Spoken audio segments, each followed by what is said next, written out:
e Striscia la Notizia. Dopo gira, fermi, azione!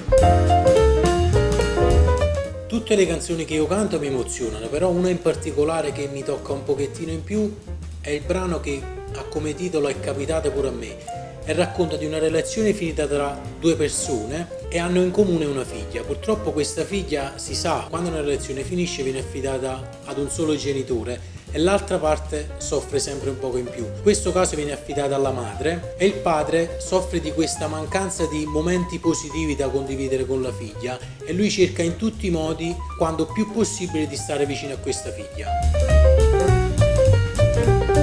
Per questo dovremmo tornare qualche anno indietro, precisamente nel 2016, dove nel mio primo album intitolato In punta di piedi c'è un brano che ha come titolo In mesi a vita ed io l'ho voluto dedicare interamente a mia moglie, anche se poi questa cosa non l'ho specificata, ma ho voluto descrivere tante emozioni positive e tante cose belle che regala a me questa storia d'amore.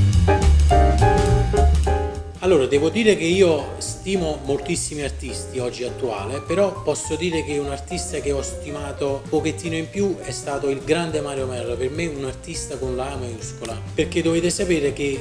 il grande Mario Merola non solo che era un grande artista, ma aveva anche un grande cuore, quindi lui nella sua grande carriera ha dato la possibilità a molti artisti emergenti di realizzare il loro proprio sogno. Era l'anno 2006, lui conduceva una trasmissione intitolata Piazzetta Merola. Io avevo pensato bene di chiedere questo aiuto, tra virgolette, quindi prima però di contattarlo e di poter essere invitato in questa trasmissione, insieme al maestro Angelo Mosca abbiamo preparato una canzone pianoforte e voce, un suo grande successo intitolata Aciurare. Purtroppo quando era quasi tutto pronto, una mattina prendo questa brutta notizia dal telegiornale che Mario Merola era stato ricoverato in sala intensiva e subito dopo poi venne a mancare. Questa cosa per me fu una notizia bruttissima, perché